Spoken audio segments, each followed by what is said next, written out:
मेरा नाम साक्षी है और मेरी शादी को कुछ साल हो चुके हैं। मैं अपने पति हर्ष के साथ एक अच्छे घर में रहती हूँ।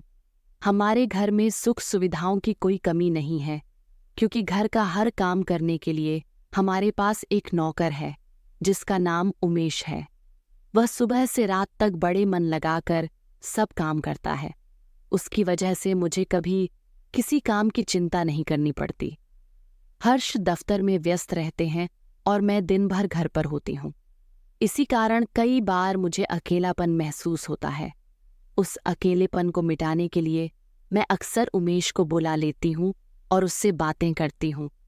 उस दिन भी मैंने पूरे दिन आराम किया था। शाम को मैंने सोचा कि आज फिर थोड़ी देर उमेश से बातें कर लूं।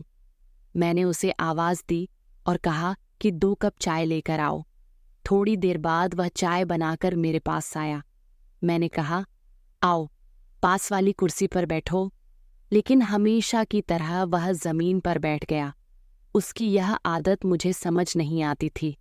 मैंने कहा, तुम्हें कितनी बार कहा है कि मुझे अपना समझो, मैंने कभी तुम्हें पराया नहीं माना। वह हल्की मुस्कान के साथ चुपचाप चाय पीने लगा। मैंने बातचीत शुरू करते हुए पूछा, तो उमेश, बताओ तुम्हारी बीवी कैसी है? खुश रहती है ना? उसने तुरंत कहा, हाँ मैडम, मैं कोशिश करता हूँ कि उसे हर तरह से खुश रखूं।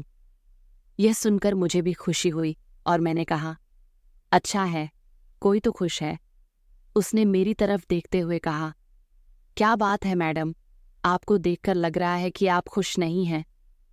मैंने हंसते हुए जवाब दिया, नहीं, ऐसी कोई बात नहीं, बस यूं ही कह दिया।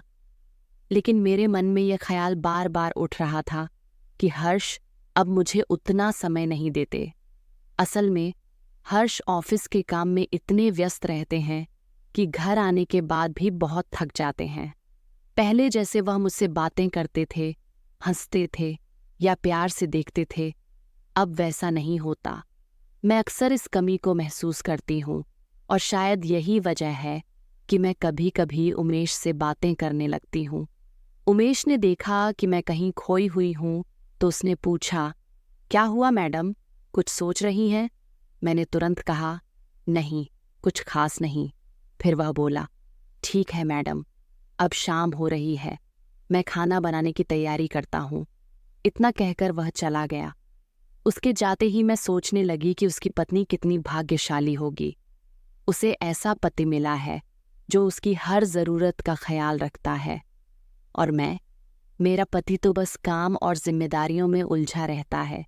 ये सोचकर मैं उदास हो गई, लेकिन उसी समय मैंने ठान लिया कि आज मैं हर्ष से खुलकर बात करूंगी और हमारे बीच की दूरी मिटाऊंगी। धीरे धीरे शाम के 7 बजे हर्ष ऑफिस से लौट आए। हमेशा की तरह उमेश ने उनका स्वागत किया, पानी दिया और वह अपने कमरे में कपड़े बदलने चले गए। मैं हॉल में बैठी थी। कुछ देर बाद हर्ष मेरे पास आकर बैठ गए और हम दोनों दिन भर की बातें करने लगे। उनसे बातें करके मुझे सच में अच्छा लगा। इसी बीच उमेश आकर बोला, मैडम, खाना तैयार है। हम दोनों डाइनिंग टेबल पर गए और साथ में खाना खाने लगे। खाने के दौरान हर्ष ने मुस्कुराकर कहा, उमेश, आज तो खाना बहुत अच्छा बना है। ये सुनकर उमेश संतोष से मुस्कुराया। खाना खत्म होने के बाद हर्ष सोफे पर बैठ गए और आराम से उमेश से बोले, जरा मेरे पैर दबा देना। मैं उस समय कमरे में जाकर अपनी नीली नाइटी पहनकर बाहर आई। जब मैंने देखा कि उमेश उनके पैरों की मालिश कर रहा है तो मेरे मन में ख्याल आया कि यह बेचारा दिन भर काम करता है, फिर भी आराम नहीं कर पाता। उसकी थकी हुई आंखें देखकर मुझे लगा कि उसे भी थोड़ा सुकून मिलना चाहिए।